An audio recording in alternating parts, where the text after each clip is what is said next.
En manchette, aujourd'hui, deux rues de Saint-Ignace de Loyola doivent changer de nom. Donc, bienvenue à votre bulletin d'information sur les ondes de CTRB en ce 5 mai. On débute par des nouvelles qui touchent Saint-Ignace de Loyola. Hier, le 4 mai, avait lieu le conseil municipal de la municipalité, donc de Saint-Ignace de Loyola. Comme à chaque début de mois, on va vous présenter un extrait du conseil municipal. Il y a deux sujets, entre autres, dans cet extrait. Il sera question des états financiers qui ont été déposés, mais aussi du fait qu'il faille changer deux rues de la municipalité, changer le nom de deux rues. Et le maire va vous expliquer pourquoi. On écoute l'extrait du conseil de Saint-Ignace de Loyola. Maintenant, je vais vous donner l'information concernant les revenus dans les résultats de la municipalité pour l'année 2020. En termes de fonctionnement, les revenus ont totalisé 2 619 842 et on a également obtenu des revenus d'investissement pour 323 954. Donc, un total de revenus pour le budget 2020 ou pour la réalisation 2020 de 2 943 796, auquel on doit amputer des charges qui totalisent un montant de 2 727 320. Je verrai une page subséquente pour vous donner l'information détaillée des postes de charge dans les différentes activités de la municipalité. On dégage donc un excédent d'exercice de 216 476, auquel on doit maintenant amputer les dépenses d'investissement. On a eu des revenus d'investissement de 323 954, donc on a dépensé le montant équivalent, 323 954, ce qui fait en sorte qu'on dégage maintenant, avant les conciliations fiscales, un déficit de 107 478. On doit maintenant ajouter justement les éléments de conciliation fiscale qui sont des dépenses qui ont été imputées au niveau des charges, mais qui ne sont pas nécessairement une sortie de fonds en termes de liquidité, et qui représentent les amortissements des immobilisations de 310 101 $. On a d'autres postes qui ne sont pas au niveau des charges, mais qui ont été payés quand même durant l'exercice, qui est le remboursement de la partie capitale de la dette à long terme, 62 700. Également, on a utilisé une partie de nos surplus à même des activités de fonctionnement de 47 512 pour investir au niveau des immobilisations. Et on a obtenu des revenus de conciliation pour 3 500.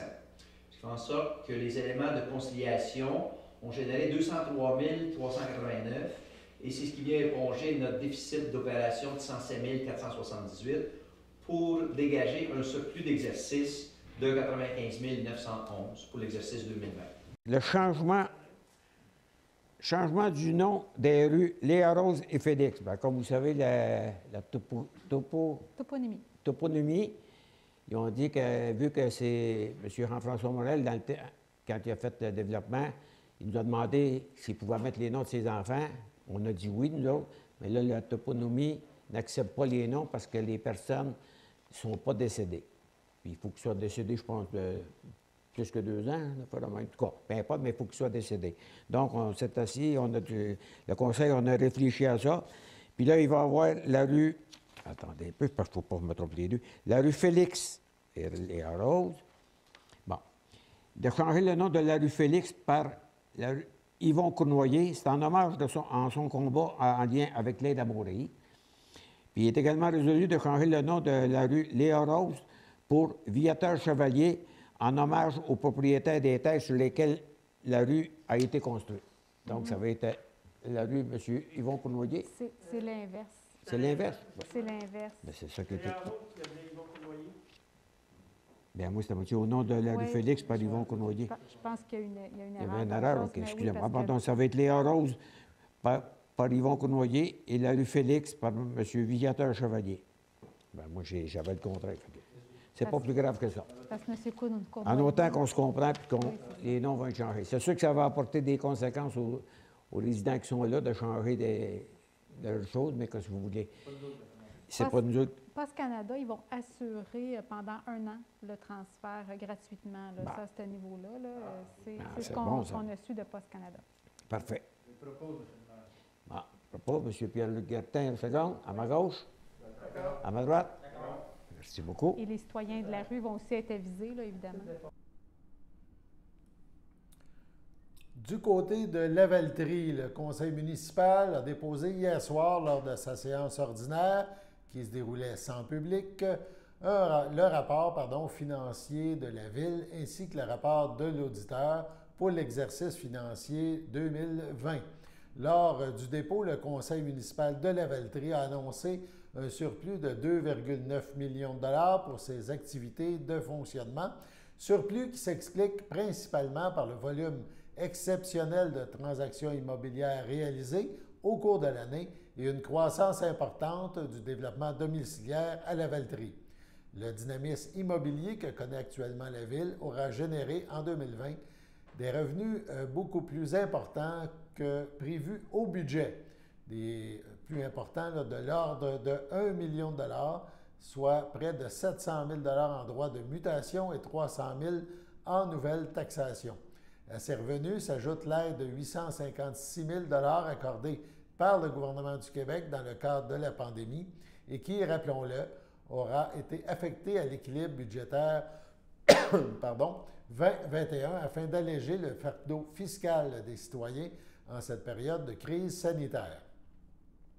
Christian Goulet, maire de Lavaltrie, affirme: dans le contexte de la pandémie, bien qu'il fût difficile d'anticiper une telle croissance des marchés immobiliers et des projets domiciliaires, le Conseil a proactivement choisi d'affecter plus de 1,5 million de ses excédents de fonctionnement pour notamment réduire le taux de taxe en 2021 et pour aussi améliorer son réseau routier par des investissements supplémentaires de 400 000 $.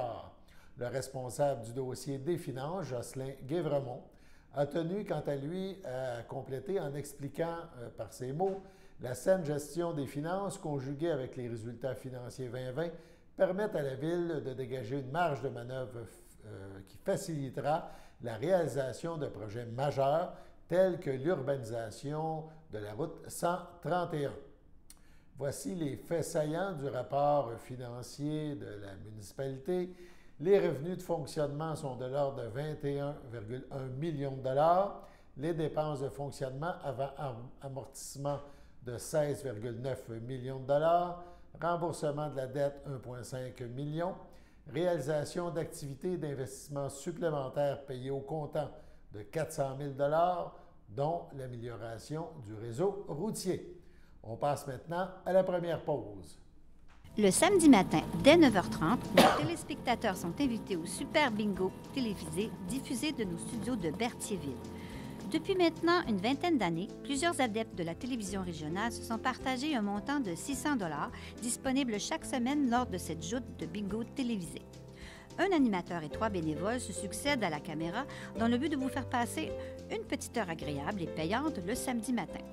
On peut se procurer les cartes de jeu chez les dépositaires autorisés participants, c'est-à-dire à Berthierville, le dépanneur Formule 1 rue Gilles Villeneuve, le marché IGA Extra sur la rue Gabrielle Brissette, le marché Métro rue Notre-Dame, la pharmacie Proxime rue Frontenac, le garage Pétroté sur la rue Gilles Villeneuve et à Saint-Ignace de Loyola, le marché Aldo rang Saint-Michel, le dépanneur Le Magasin Esso sur le chemin de la Traverse. C'est un rendez-vous tous les samedis matins à 9h30 sur les ondes de CTRB, votre télévision régionale et communautaire. Je m'appelle André Jaudry, j'ai 57 ans et je suis préposée d'aide à la vie domestique depuis bientôt 8 ans. C'est très difficile de résumer en un seul mot ou une seule émotion tout ce que ça m'apporte parce que c'est riche de sens de toutes sortes de façons. Ce travail-là, pour moi, dans mon cas, ça m'a réconcilié avec le monde du travail parce que je ne pensais pas qu'on pouvait gagner notre vie en ayant ce sentiment-là, en étant si heureux d'aider, puis on se sent utile, puis on se sent attendu, puis on sent que, je sens que mon travail est important, pas juste pour ces personnes-là, mais pour la société aussi.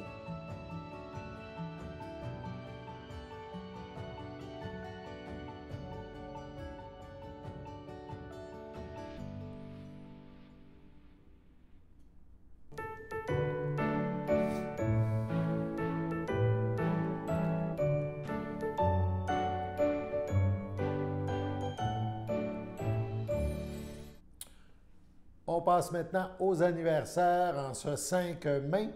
La FADOC de l'île du Pas souhaite bonne fête à Carmen Latour. Le Centre d'action bénévole d'Autrey souhaite un heureux anniversaire à Francine Bessette. Et l'Association des personnes handicapées du secteur Berthier dit bonne fête à Christelle Brunel-Caron. C'est votre anniversaire aujourd'hui. Toute l'équipe de CTRB se joint à moi et vous souhaite une agréable journée d'anniversaire. On poursuit nos informations. Maintenant, le 26 mai prochain, ce sera la Journée nationale des proposés d'aide à domicile. Nous avons rencontré à cet effet Benoît Lortie, qui est directeur général à Aide à domicile d'Autrey, pour parler de cette journée bien spéciale. On l'écoute. Donc aujourd'hui, on va parler de la Journée nationale des préposés d'aide à domicile qui est le 26 mai prochain. C'est bien ça. Donc, pouvez-vous me parler un peu de c'est quoi cette journée-là? C'est une journée ça fait 3 ans que c'est débuté. C'est vraiment pour remercier nos préposés d'aide à domicile pour les tâches qu'ils effectuent au domicile des utilisateurs de l'aide à domicile d'Autrey. Surtout cette année avec la pandémie, c'est encore la barre est plus haute pour nous, là, pour les remercier pour le travail qu'ils ont effectué. On les remercie au nom des utilisateurs. On les remercie au nom du conseil d'administration d'Autrey parce que ça a été une année vraiment pas facile. Ça a été une année de défis, une année aussi où on devait lutter contre un ennemi invisible. Ça s'est super bien passé. Fait que le 26 mai, on va souligner cette journée-là. On remet des cadeaux aux employés. On les félicite pour le travail qui a été accompli. C'est une journée qui tombe bien dans le contexte actuel de pandémie. Tu sais, ça fait déjà 3 ans, mais on dirait que cette année, c'est encore plus d'actualité, si je peux dire ça comme ça, de souligner notre travail. La différence qu'on a aussi cette année, malheureusement, à cause de mais là, ça fait 2 années avec le début de la pandémie l'an dernier, on n'est pas en mesure de les accueillir. Habituellement, on les accueillait, on faisait une fête, la remise des cadeaux, des discours protocolaires qui étaient faits. Là, on doit se limiter, mais on tient à souligner, puis c'est aussi pour ça ma présence aujourd'hui, pour que ceux qui écoutent la télévision puissent entendre ces remerciements-là. Ça, là, ça va se faire virtuellement, je suppose? Là. Ça se fait virtuellement. On a des rencontres avec les employés un à un dans les semaines qui précèdent ou les semaines qui suivent, mais il va y avoir des cartes qui vont leur être envoyées. Puis... Parfait. Puis justement, si on parle un peu des emplois à l'aide à domicile d'Autrey, oui. Un peu de ça. On est quand même un des bons employeurs de la région. Le total d'employés chez Aide à domicile d'Autrey, c'est 61 employés. Il y a 55 préposés, 6 personnes qui travaillent au bureau administratif. Dans les 55 préposés, il y en a 3 qui sont spécialisés en travaux lourds, les grands ménages. On a une période assez active présentement là-dedans.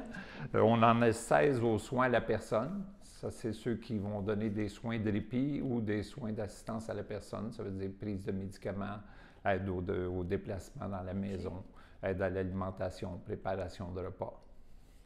Et aussi, les autres, les 36, sont on appelle ça l'aide à la vie domestique, ce qui inclut l'entretien ménager, les préparations de repas aussi, les aides aux courses, des choses comme ça.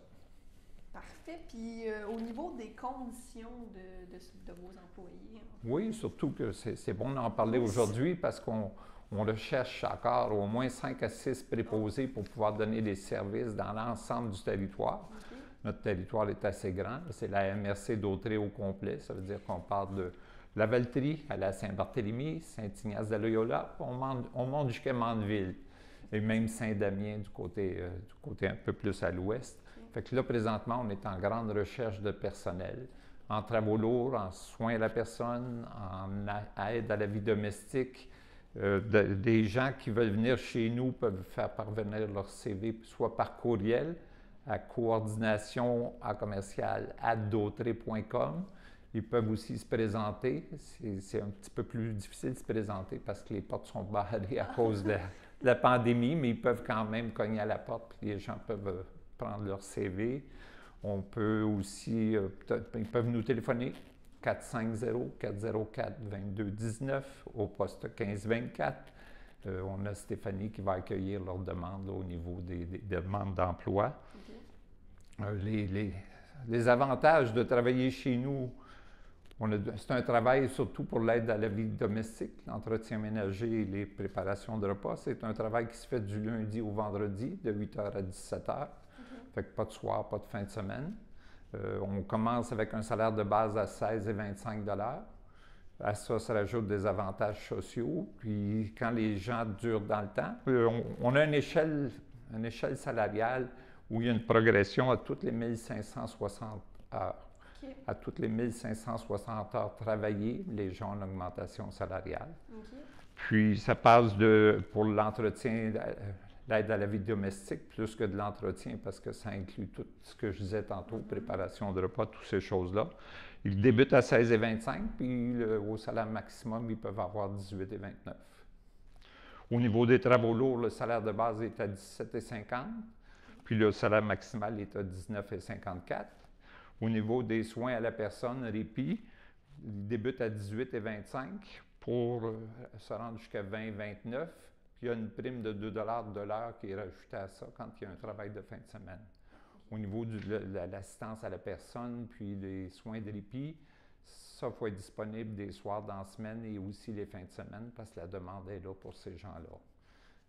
Comme je vous disais, à l'ensemble des 3 postes, on rajoute des avantages sociaux, 12 journées fériées par année, 3 mobiles, 2 journées de maladie. On a des reconnaissances pour les années de service aussi. Après 5 ans de service, les gens reçoivent une prime de 500 $ qui est versée en certificat cadeau. Au bout de 10 ans, c'est 1 000 $. Okay.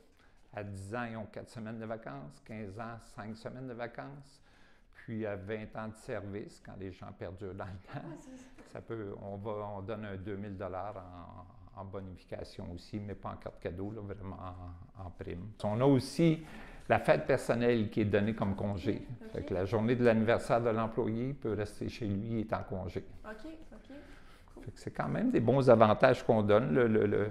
Nous, Aide à domicile d'autrui aussi, on va participer à 1% dans un régime volontaire d'épargne retraite. Les employés ne sont pas obligés de participer au régime, mais les employés qui décident de participer au régime, nous, à DAO, on verse 1% de leur salaire dans leur fonds, un genre de fonds de pension au régime volontaire d'épargne retraite. OK. Fait qu'on demande aux gens qui sont à l'écoute s'ils sont prêts à venir donner un coup de main, aider la population. De plus en plus de personnes veulent rester à domicile pour rester à domicile le plus longtemps possible. Fait qu'on a des emplois disponibles pour les gens qui sont à la recherche d'emploi avec les conditions que j'ai données tantôt. La population qui est en attente présentement apprécierait beaucoup qu'il y ait des gens qui viennent les aider. Présentement, vous donner une idée, on a environ une 60aine de personnes qui sont sur une liste d'attente. Oh. Okay. Parce qu'on n'est pas en mesure de donner les services parce qu'il nous manque de personnel. Fait que, je lance un appel à tous. Parfait. Le premier ministre François Legault a procédé ce mercredi à des modifications au sein de son Conseil des ministres. André Lamontagne, ministre de l'Agriculture, des Pêcheries et de l'Alimentation, devient ministre responsable de la région Chaudière-Appalaches. M. Lamontagne était déjà responsable de la région du centre du Québec. Ce qui nous concerne davantage, Caroline Proulx, ministre du Tourisme, députée de Berthier, sera désormais également ministre responsable de la région du Bas-Saint-Laurent, en plus de celle de la région de Lanaudière. Les responsabilités économiques que détenait la députée de Côte-du-Sud seront prises en charge par Pierre Fitzgibbon, ministre de l'Économie, de l'Innovation, ainsi que par Lucie Lecourt, ministre déléguée à l'Économie. François Legault, premier ministre du Québec, a mentionné « Je remercie André Lamontagne et Caroline Proulx d'avoir accepté ces nouvelles responsabilités. J'ai pleinement confiance que les régions de la Chaudière-Appalaches et du Bas-Saint-Laurent auront tout le soutien nécessaire pour continuer à se développer. Les régions sont importantes pour mon gouvernement, a-t-il mentionné, ajoutant « Vous pouvez compter sur nous pour les aider à prospérer ». Il a aussi remercié Pierre Fitzgibbon et Lucie Lecourt de prendre une charge plus élevée. Nous avons une équipe économique solide, a-t-il conclu. Le groupe d'entraide en toute amitié a mentionné sur sa page Facebook que l'organisme sera fermé du 8 au 17 mai prochain. Durant cette période, l'organisme souligne qu'aucun don ne sera pris et de ne rien laisser à l'extérieur du local. Par contre, le service d'aide alimentaire du jeudi se poursuivra comme à l'habitude. Allons maintenant à la pause. Sachez que vous pouvez nous faire part de vos commentaires, soit pour une annonce gratuite sur notre babillard ou toute autre suggestion en nous rejoignant par téléphone au 450-836-5103, 450-836-5103, ou bien par courriel tvcberthierville@hotmail.com, sur Facebook en écrivant Facebook CTRB. Et surtout, n'hésitez pas à visiter notre chaîne YouTube afin d'y retrouver une grande partie de notre programmation sur YouTube CTRB. Les émissions sont classées par catégorie, vous permettant de chercher moins longtemps. Vous pouvez aussi cliquer sur le rectangle rouge « S'abonner » pour être à l'affût des dernières émissions enregistrées. Je m'appelle Joanne Boudreau. J'ai 59 ans, approche de la soixantaine bientôt. Et puis, ma profession, je suis aide à domicile, préposée d'aide à domicile. J'aime ça. D'un, il faut aimer ça. Il faut aimer les gens, c'est certain, parce qu'on n'arrive pas là si on n'aime pas les gens en partie. Le bien beau aimer faire à manger, faire du ménage, de l'accompagnement. Mais la base, il faut aimer les gens. Parce que je me dis, si tu n'aimes pas les gens, va pas là, va pas dans ça. Mais ça nous apporte tellement. Il ne faut pas passer à côté.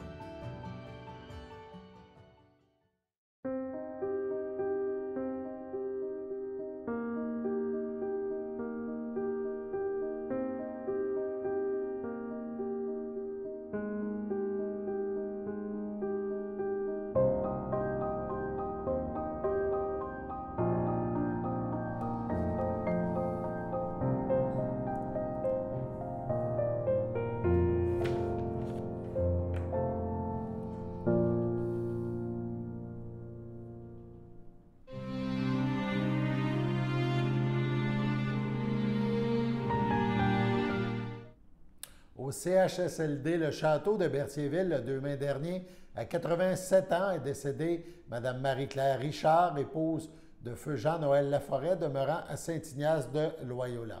Lui a précédé son fils Fabien. Elle laisse aussi dans le deuil ses enfants, Hérole Laforêt, Christiane Guévremont, Danny Laforêt, Donald Murphy, Linda Laforêt, Pierre Saint-Martin, sa petite-fille Chloé Laforêt, Jean-Sébastien Cazobon, ses trois arrière-petits-fils Clément, Joseph et Romain, sa sœur Aurore Richard, feu Daniel Tremblay, ainsi que plusieurs neveux, nièces, autres parents et amis. En raison des circonstances actuelles, les rituels funéraires auront lieu dans l'intimité de la famille à une date ultérieure. Au CHDL de Saint-Charles-Borromée, le 30 avril dernier, à 79 ans, est décédée paisiblement en toute sérénité et entourée de ses enfants, Mme Denise Corbeil, demeurant à Berthierville, autrefois de Montréal. Elle laisse dans le deuil ses enfants, Lucie Delpelto, Pierre Chapdelaine, Yves Delpelto, Nathalie Delpelto, Yvon Whistle, ses petits-enfants, Isabelle, Pierre-Luc, Marie-Ève, Marilyn, Christian et Vincent, et ses arrière-petits-enfants, Samuel et Emma. Sa sœur Pierrette Corbeil, Gilles Proux, ainsi que plusieurs neveux, nièces, autres parents et amis. Elle rejoint ses parents, sa sœur Janine et son frère Marcel. En raison des circonstances actuelles, les rituels funéraires auront lieu dans l'intimité de la famille à une date ultérieure. Au centre hospitalier de la Naudière, le 4 mai, à 89 ans, est décédé M. Raymond Bocage de Berthierville. Il laisse dans le deuil ses amis ainsi que les personnes pour qui il aura fait une différence tout au long de sa vie. C'est selon ses volontés, aucune cérémonie n'aura lieu. À souligner aussi, CTRB est fort triste aujourd'hui. Un bénévole de la première heure de CTRB, M. Alain Blais, nous a quittés. M. Blais est décédé. C'est un bénévole accompli, quelqu'un qui s'est impliqué dans la communauté pendant toute sa vie. Il a été un complice très proche de notre président fondateur, M. Gilles Tessier. M. Blais a travaillé de longues années à la GLC, la Great Lake Carbon. Il fut aussi président pendant une année là, du club Richelieu local et un bénévole fort actif au CHSLD Le Château à Berthierville, en compagnie de son épouse Gervaise Blais. Donc, à Mme Blais et à sa famille, nous souhaitons nos plus sincères sympathies. Nous aurons d'autres informations concernant le décès de M. Blais dans un prochain bulletin de nouvelles et nous ferons, entre autres, écouter une entrevue qu'il nous donnait il y a quelque temps pour justement parler du bénévolat. Je pense que c'est un point fort important dans la vie de M. Blais et toute l'équipe se joint à moi, évidemment, pour souhaiter à la famille de M. Blais nos plus sincères sympathies. Donc, voilà pour les informations en ce 5 mai. Terminons par un petit coup COVID. On parle de 395 cas de COVID dans l'Anaudière. C'est une baisse de 9 par rapport à la journée dernière. Donc, 11 hospitalisations, c'est 2 de moins qu'hier. Bref, ça va mieux. Dans Dautrey, on parle de 15 cas, c'est 2 de plus qu'hier. Mais dans l'ensemble de l'Anaudière, ça va très bien et on est pour la première fois sous les 400 cas là, depuis fort longtemps. Allons-y avec la météo pour terminer.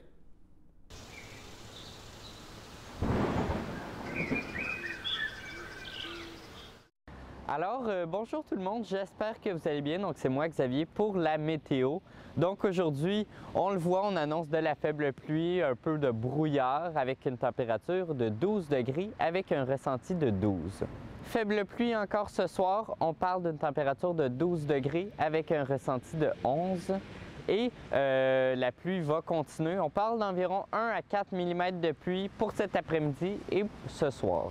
Pour cette nuit, on annonce une température de 7 degrés avec un ressenti de 3 et la faible pluie se poursuit en soirée. Pour cette nuit, ça va être nuageux avec quelques averses avec une température de 7 degrés avec un ressenti de 3 et la quantité de pluie va être vraiment amoindrie. On parle de moins d'1 mm de pluie en soirée. Pour demain matin, ça va être un ciel variable avec une température de 6 degrés avec un ressenti de 2. Pour cet après-midi, l'après-midi de demain, ça va être une température de 14 degrés avec un ressenti de 13 et ça va être ensoleillé avec quelques passages nuageux. Pour la qualité de l'air, c'est bon, le pollen est modéré et les rayons UV sont bas étant donné la grande présence de nuages aujourd'hui. Donc, merci beaucoup tout le monde, c'était la météo pour aujourd'hui.